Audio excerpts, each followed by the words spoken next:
The conference suite on the 58th floor of the Meridian Tower didn't just overlook Manhattan, it owned it. That was the point of it. The carpet was charcoal and dense, dense, the kind that swallowed footsteps whole. The glass ran floor to ceiling on two sides, and through it, Manhattan stretched in every direction, enormous and indifferent, all steel and amber light at 4:41 in the afternoon. There were three kinds of still water on the credenza, a catered spread arranged with the precision of a still life painting, and chairs that cost more than most people's monthly rent. The entire space had been designed to communicate a single idea: that the people gathered here were serious, that their time was valuable, and that whatever was decided in this room would be decided correctly. Douglas Hartley believed all of it. He had believed it for 11 years, since the morning he had signed the lease on this building's 32nd floor with a company that had 6 employees and a single gym chain in Colorado. He believed in rooms like this, in the serious, productive weight of the right setting for the right conversation. He believed that the quality of a decision was partly a function of the quality of the environment in which it was made. It was a reasonable thing to believe. It was also, on this particular Tuesday in October, a thing that was going to cost him everything. He was 61 years old, the founder and CEO of Hartley Group Ventures, which had spent the last decade quietly acquiring and scaling wellness companies across North America. Hartley Group owned 11 premium gym chains, 4 supplement brands, 2 physical therapy networks, and a corporate health management platform used by over 300 Fortune 500 companies. Douglas Hartley was not a man who made uninformed decisions. He had a team of advisors, a research department, and a personal physician who reviewed every major acquisition before a dollar moved. Today, he was prepared to move a $122,500,000.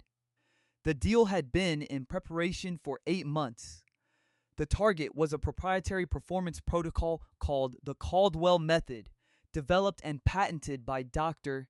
Preston Caldwell, a sports scientist whose credentials ran to 2 pages and whose results, according to the documentation Hartley's team had reviewed, were extraordinary.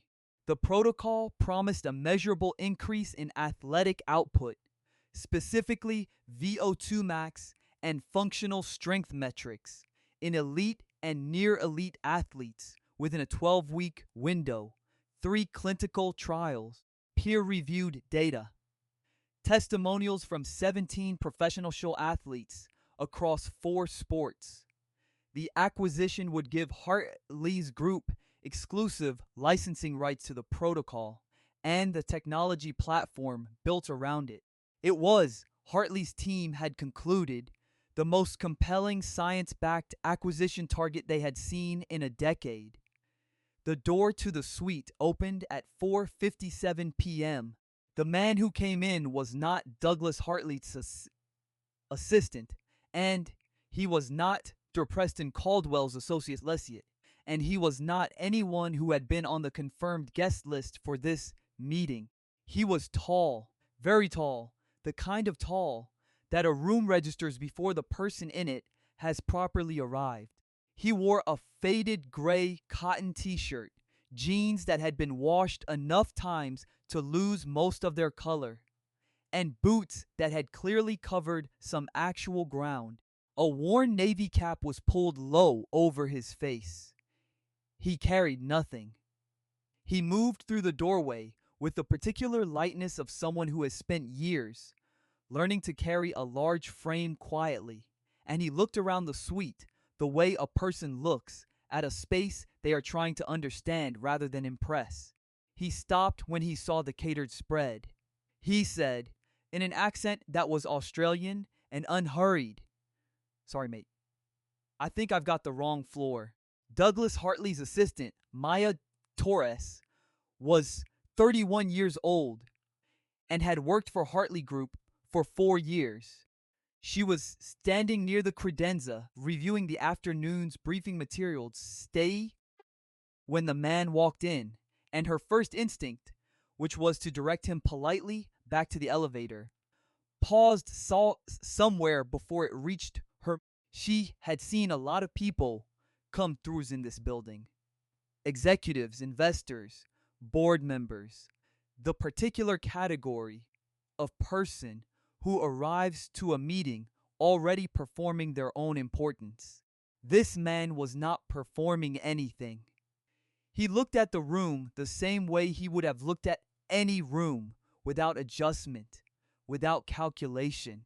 There was something about the complete absence of effort in how he occupied the space that made Maya Torres look at him for an extra second before she said anything. "Can I help you?" she said. He looked at her. He had blue eyes, she noticed, clear and direct, the kind that didn't move off your face when they found it. And then, without any reason she could name yet, she watched him glance at the presentation equipment. Caldwell's team had assembled near the screen. His eyes moved across it quickly, the way an experienced person scans something familiar, not curious, but assessing. 3 seconds at most. Then his gaze came back to her. "Yeah," he said. "I was told there was a fitness industry briefing up here. Private event, center partnership discussion." His voice was quiet. He wasn't checking his phone. He wasn't scanning the room for the most important person in it. He was just standing there, easy and still, waiting. Maya looked down at the guest list. The afternoon's meeting was the Caldwell Acquisition Review, strictly internal plus the presenting party. But there was a note at the bottom of the sheet, added late, that she had assumed was a last-minute addition from Hartley's LA office. Australian wellness investor, informal observer, confirmed by D.H. personally. She hadn't thought to question it. Douglas Hartley occasionally added informal observers to major acquisition reviews, people whose perspective he valued, brought in quietly. "You're in the right place," she said. "Can I get your name for the record?"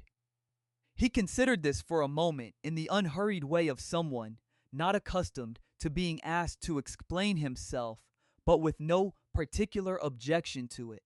"Chris," he said. "Just put down Chris." Maya wrote it down. She didn't recognize him, which later she would think about. The fact that she had looked directly at him, written down his name, and not recognized him.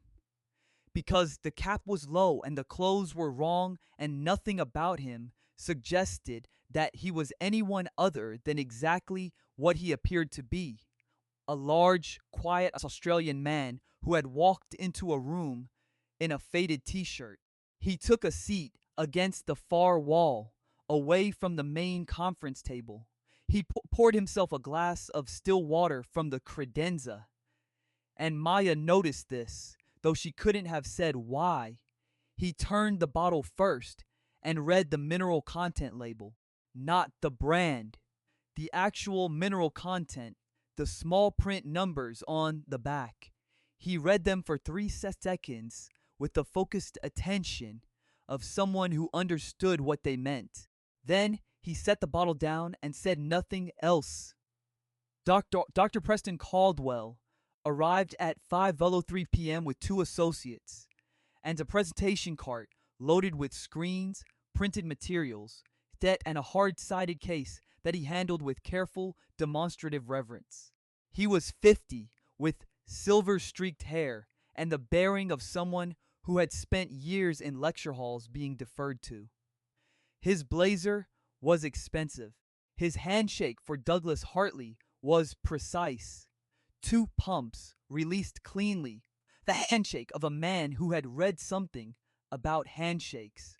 He set up with practiced efficiency. His 2 associates flanked the presentation screens. Gerald Marsh, Hartley's lead acquisition advisor, took his place beside Patricia Shen, the group's legal counsel. Maya Torres positioned herself near the door with her tablet open. The man in the faded t-shirt sat against the wall and did not set up anything. Caldwell began, and for the first 20 minutes, everything in that room pointed in exactly one direction. But here is the thing about a well-built trap. The better it is, the more inevitable it feels. And this one had been built over 11 months. The presentation was impressive. The protocol overview was clear, well organized, and delivered with the fluency of someone who had given this presentation many times. The clinical methodology was outlined in detail. Randomized controlled design, double blind, where applicable, independent statistical analysis. The results were presented in stages, building toward the central claim with the pacing of a well-rehearsed argument. Chris watched from the wall. He had taken off the cap when the presentation started and set it on his knee. His expression was attentive and neutral. He asked no questions. He took no notes. Nothing about him suggested he was about to stop anything. But Maya would think about that later, about how the most important person in the room was the one nobody was looking at. Caldwell reached the core data. The primary outcome measure, he said, was VO2 max improvement over the 12-week protocol period. He advanced the slide. The mean improvement across our trial population was 22.4%. Douglas Hartley leaned forward slightly. 22%, 22.4, Caldwell confirmed. Across 43 elite athletes, baseline VO2 max averaging 61 milliliters per kilogram per minute. Post-protocol, the cohort averaged 74.7. He let that settle. The current scientific literature identifies 6 to 8% as achievable with optimized conventional training over a comparable period. Our results are more than 3 times that benchmark. Gerald Marsh was already looking at his notes. That's consistent with what was in the pre-read materials. It is, Caldwell said, and the replication data confirms the finding across 2 subsequent cohort trials. Chris shifted in his chair. It was a small movement. One hand moved from his knee to the arm of the chair, a slow repositioning. Maya noticed it because she had been paying attention to him in the quiet way you pay attention to something that hasn't moved for a long time and then does. He was looking at the slide.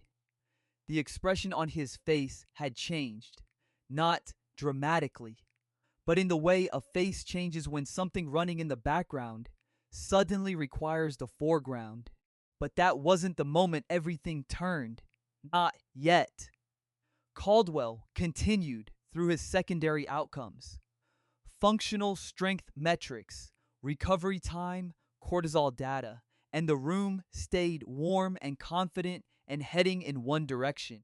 Then Caldwell reached the peak performance ceiling slide, and Chris set his water glass down on the floor beside his chair. The sound was very small, a soft clink of glass on dense carpet, but the deliberateness of it, the way he placed it rather than simply released it, carried a quality different from all his previous stillness. He said, "Can you go back one slide?" The room oriented toward him. Caldwell turned. "Of course," he said. He went back. The slide showed a subset analysis.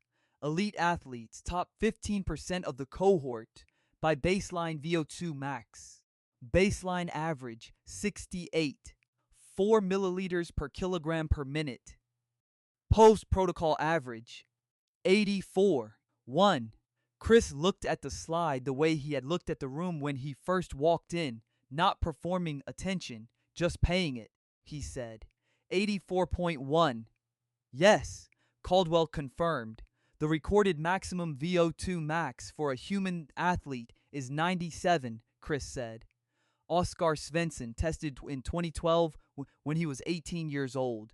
Tour de France cyclists average around 80. Elite marathon runners typically peak in the mid 70s. He paused. You're saying your protocol took a cohort of elite athletes from 68 to 84 in 12 weeks. The results were independently verified, Caldwell said. By who? The Bioperformance Research Consortium at their Denver facility, Caldwell said.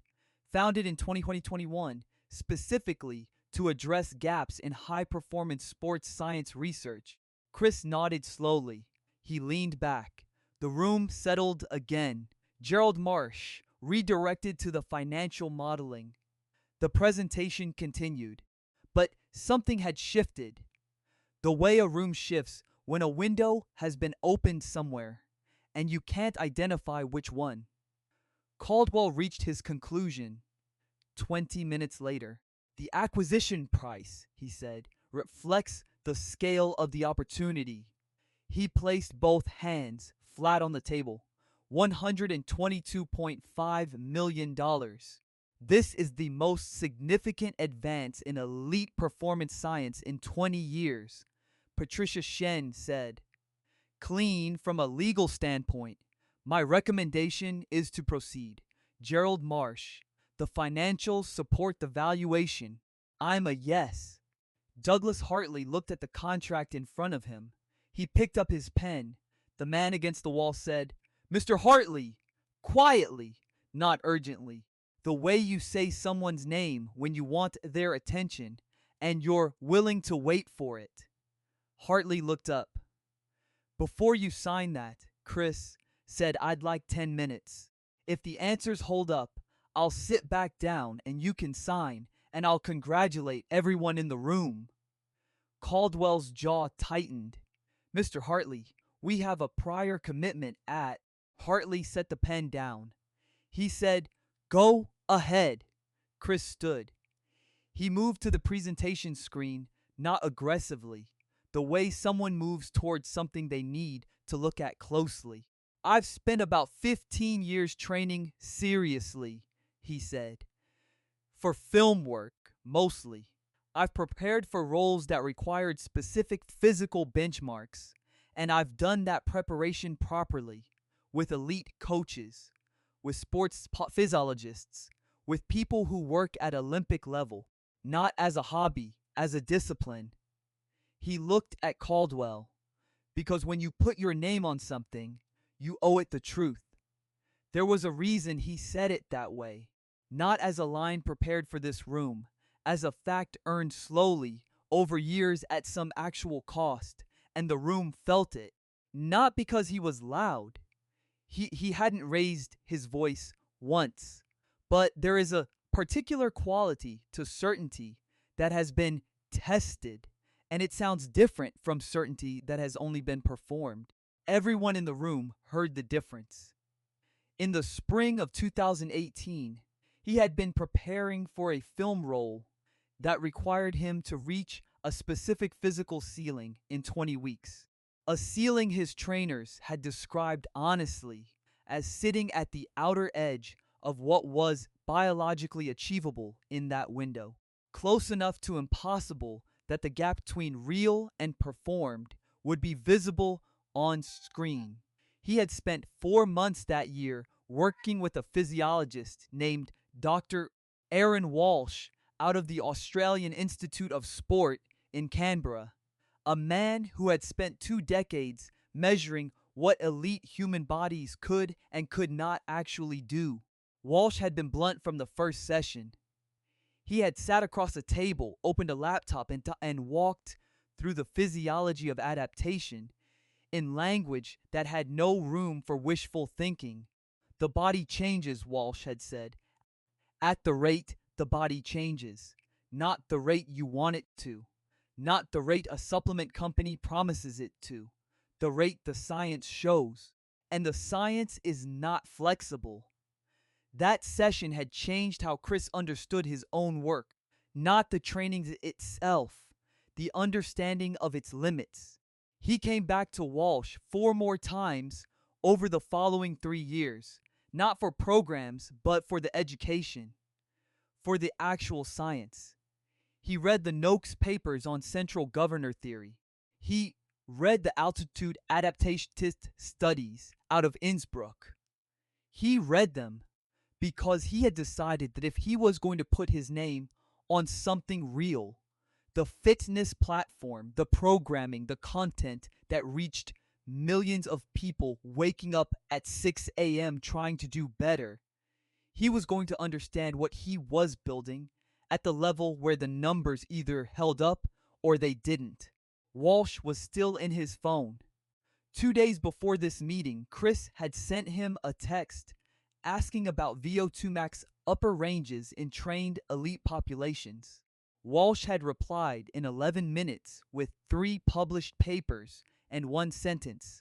Nobody breaks 84 from a 68 baseline in 12 weeks. Not cleanly, not without something wrong in the methodology. There was a small notebook in the left chest pocket of every jacket Chris owned, a habit he had picked up from Walsh, who had kept one throughout every session.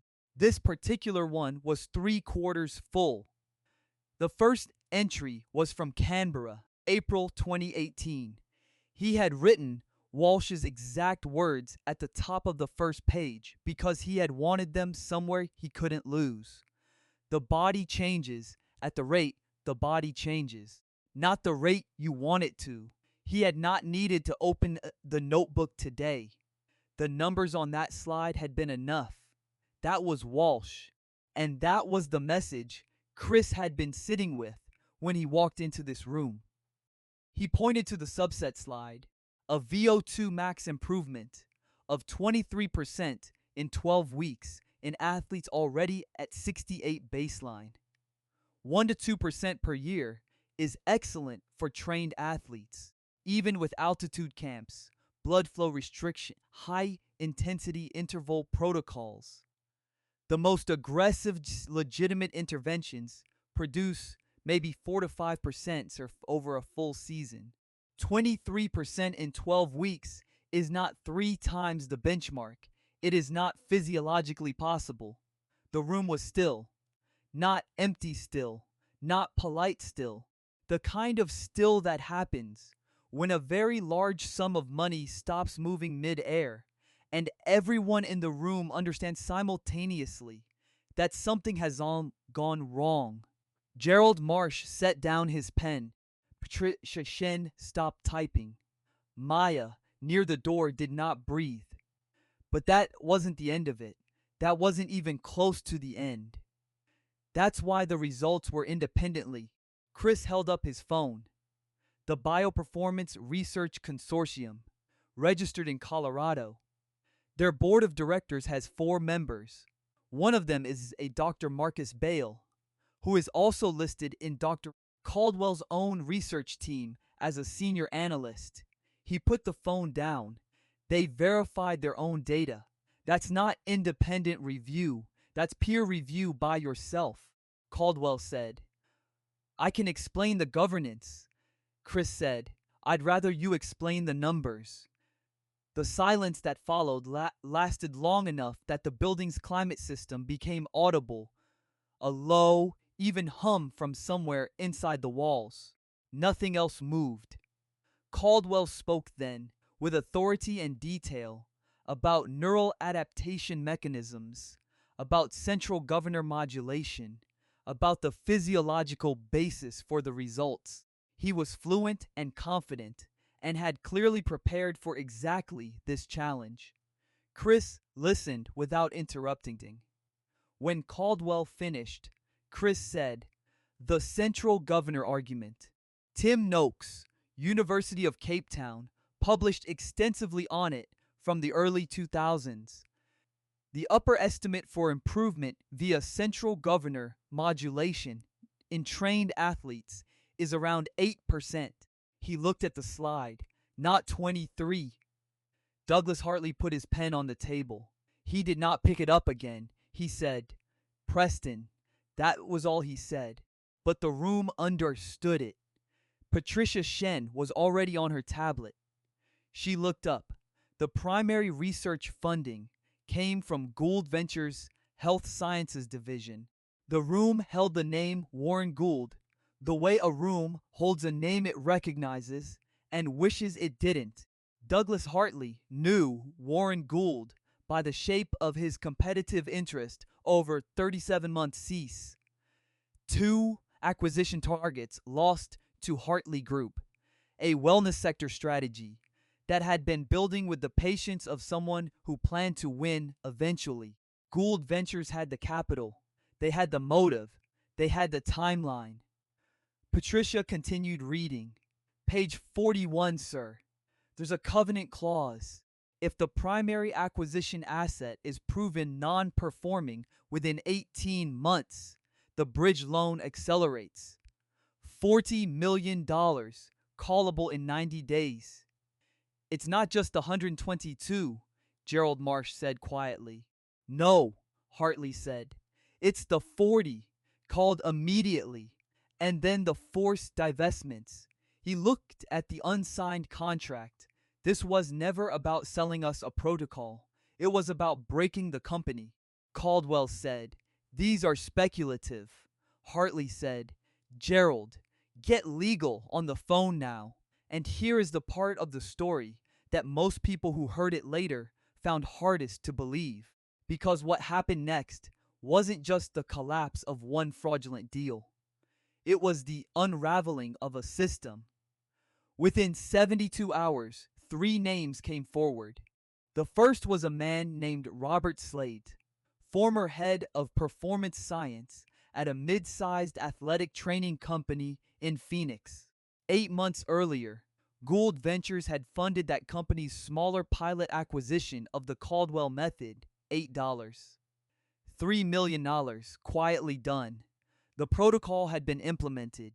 At the 90-day mark, the performance data showed improvements between 3 and 4%, no 22.4. When Slade raised the discrepancy in writing on March 14th, he was told the data collection was flawed.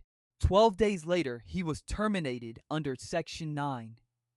4 of his employment agreement cited as insubordination. He had been silent since then because of a non-disclosure provision in his severance package. He called Patricia Shen's office on the second morning at 8:47 a.m. His voice when he spoke was the voice of someone who had been rehearsing a version of this conversation for 8 months without ever expecting to actually make the call. He said, I've been waiting for someone to find what I found. I just didn't think I'd be the one who had to go first. He paused. I have everything. The memo, the original data pulls, the emails from the week before I was let go. I kept copies. I kept them because I was afraid I'd need them someday, and also afraid I'd never get to use them. The second was Dr. Karen Whitfield, a sports physiologist brought in external reviewer during Bioperformance's second trial phase. She had flagged the same VO2 max anomalies in a written report submitted on November 7th of the previous year. Her report had not appeared in the published trial documentation. When she followed up in person at a research symposium in Denver on December 3rd in a conference of 42 attendees that included 3 of Caldwell's associates, she had been told in front of the room that her methodology was fundamentally flawed and her conclusions reflected a misunderstanding of the trial design. Caldwell himself had stood at the front of the room and walked through her report line by line, dismissing each objection with the confident fluency of a man who had never been publicly corrected in his life. The room had moved on within 15 minutes. Dr. Whitfield had not been invited back. When Patricia Shen's team reached her at 7:14 p.m. on a Wednesday, Dr. Whitfield was quiet for a moment before she spoke. Then she said, I submitted 17 pages. They used 4 sentences from my introduction, stripped of every caveat I had written. They used my name without my conclusions. She paused. I assumed no one would ever know, because the people paying for the study were the same people who decided what got published. There were 42 people in that room in Denver. Not one of them said anything. The third was Marcus Webb, a 43-year-old endurance coach who had trained 3 athletes enrolled in the Caldwell trial. He had watched the testing process firsthand. He said the VO2 max assessments had not been standardized, that athletes had been tested following deliberately reduced training loads designed to artificially depress best readings and make the post-protocol improvement appear larger than it was. He had not come forward before. When Patricia Shen's team reached him at his training facility in Portland, Oregon, on a Thursday afternoon, he was quiet for a long moment before he spoke. Then he said, because I sensed something, because my name was in the documentation as a participant adjacent observer, and because I am a coach, not a scientist. And I knew that if I tried to explain what I saw, the man with the PhD and the 43-page authentication report and the Denver address was going to sound more credible than me. He paused. But someone stood up in that room. Someone with nothing to gain stood up in front of a $122 million deal and said the number is wrong. If he could do that, I can do this. 3 witnesses, 3 separate angles on the same system, not just on Preston Caldwell, but on the structure that had been built to keep people like them from being heard. And not one of them had been able to stop it alone. Preston Caldwell, confronted with all 3 testimonies in a formal interview with federal investigators on September 9th, said nothing for a long time. The room was a federal building in lower Manhattan, gray and fluorescent, not anything like the 58th floor of the Meridian Tower. He sat with his hands folded on the table and looked at them. One of the investigators set a printed copy of Robert Slade's March 14th memo in front of him. The paper made a soft sound when it landed. Caldwell did not pick it up. He just looked at it, and for a moment, the particular silence of a man who has been running from something and has finally stopped running filled the room completely. Then he said, in a voice that had lost all its presentation room polish, I knew the numbers weren't real. I told Warren it was too aggressive. He said no one would check carefully enough. He said, these people trust the credentials, not the science. He looked at his hands on the table. Outside the window, lower Manhattan was beginning its evening. Lights coming on in office towers across the water. Ordinary people finishing ordinary days. I wanted to believe that was true, he said. It was easier than doing the right thing. He was quiet for a moment. The 3 people I hurt the most, Slade, Whitfield, Webb, they were trying to do the right thing. And I let Warren use the system to silence them because I was afraid. He didn't say anything else for a while. It was not quite an apology. It was something adjacent to one.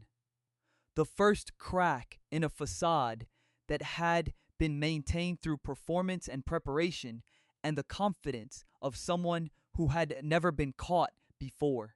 And everyone in the room recognized that it was the most honest thing Preston Caldwell had said in at least 8 months, possibly much longer. The SEC opened a formal inquiry into Gould Ventures' Health Sciences Division on October 3rd, citing potential securities fraud in the structuring of the Pilot Phoenix transaction. A class action filing was prepared by Henderson and Price LLP on October 21st on behalf of Slade, Whitfield, Webb, and four additional parties who surfaced during discovery. The Wall Street Journal ran a front page feature on October 17th under the headline, "The $122 million protocol that never worked," and "The Man Who Engineered the Trap." By market close that Friday, Gould Ventures' publicly traded parent entity had dropped 31.4%. Preston Caldwell was terminated from all consulting arrangements effective September 10th under Section 14. 7 of his retained agreements, material breach, immediate effect. He received a 4-year federal sentence. Gerald Finn, the deal broker who had surfaced the opportunity through carefully constructed organic channels, received 3 years and 2 months and was permanently barred from acting as a licensed broker in any financial transaction. Warren Gould, after 14 months and $8 million in legal fees, was convicted on all counts: conspiracy to commit fraud, securities manipulation, and tortious interference with prospective business relations. He was sentenced to 11 years. Gould Ventures filed for Chapter 11 protection on February 28th of the following year, carrying $47, $3 million in civil judgments, and $14, $1 million in outstanding federal fines it could not service. The wellness sector position Gould had spent 3 years engineering was never acquired. But something else happened. Something smaller and more permanent. Douglas Hartley called the man he knew only as Chris 2 days after the meeting. He said, "I want to know who I'm speaking with." There was a pause on the line, the kind with ambient sound in it, like wind moving over something open, something outdoor.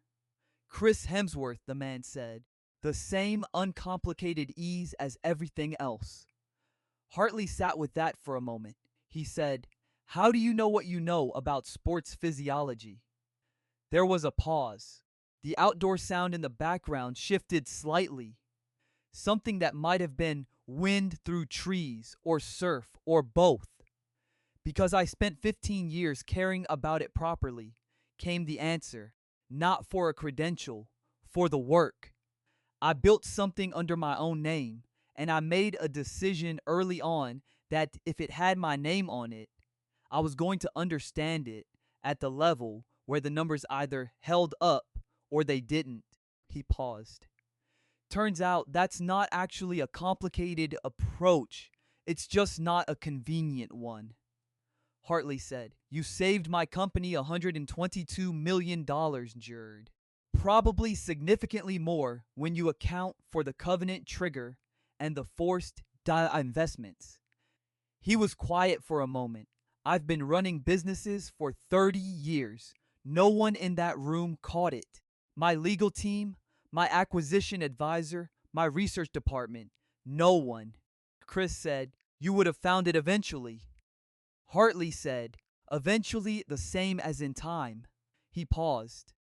"I'd like to meet properly," he said. "Not in a conference suite. I'd like to sit down and talk about what you're building, and about what we might build together." There was another pause. The outdoor sound continued. Something like surf, very faint, very far away. Chris said, "Yeah, all right. I'll be back in New York in a few months. We can get a coffee." Hartley laughed. "Short, genuine, just coffee." "Yeah," Chris said. "Just coffee." Huh? 7 months later, Douglas Hartley stood at the launch event for Hartley Center, a joint venture merging Hartley Group's distribution infrastructure with the center platform's science-backed programming across 47 markets in 9 countries. The combined entity was valued at $340 million at launch and had pre-signed partnership agreements with 4 of the largest corporate wellness providers in North America. The partnership had been structured over 4 months of straightforward negotiations conducted without ceremony and closed with a handshake that both parties described in separate interviews with separate publications publications as the most uncomplicated deal they had ever done.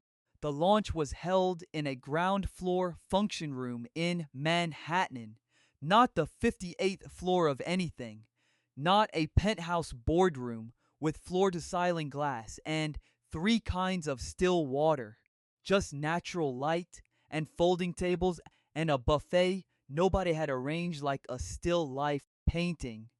The people in the room were trainers, researchers, platform engineers, physiotherapists, the kind of people who actually did the work. There was no catered presentation. There were no performance data slides. Chris was at the back of the room when Hartley gave brief remarks deep in conversation with a strength coach from an Australian sports institute. Faded green t-shirt, same jeans, boots at the same stage of honest use, the cap pulled low. Maya Torres stood near the entrance. She had recognized him for 6 months now. Since the evening she had described the quiet Australian man to a friend, and her friend had looked at her with a very specific expression.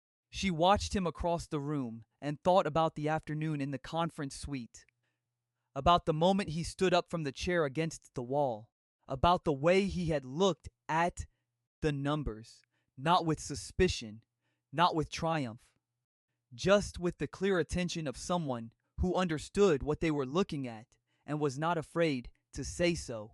She thought about how simple it had been. In the end, an elaborate structure, fabricated research, a shell institution, 11 months of preparation, $122, $5 million on the line, and it had come apart not through forensic investigation, but because one person in the room had known the subject well enough to recognize what was wrong. She crossed the room and handed him a second water bottle. Since his first was nearly empty, he said, "Thanks," she said. "I never actually asked. Why were you there that day?" He considered this. The same pause he always took before he said something he meant. "A mate asked me to sit in," he said. He had a small stake in Hartley Group. Not a large one, but enough to worry about. He'd heard about the acquisition, and he knew I'd been in the wellness space for years. He said, "Just go and listen and tell me what you think." He paused. He was embarrassed to ask, actually. Thought I wouldn't want to sit through a corporate presentation about fitness science on a Tuesday afternoon in New York. She said, "Did you mind?" He looked across the room at Hartley, who was shaking hands with two of the physiotherapists, unhurried, actually listening to what they were saying. He looked at the trainers and researchers moving through the space with the ease of people who had been told their work was valued and believed it. "Not really," he said.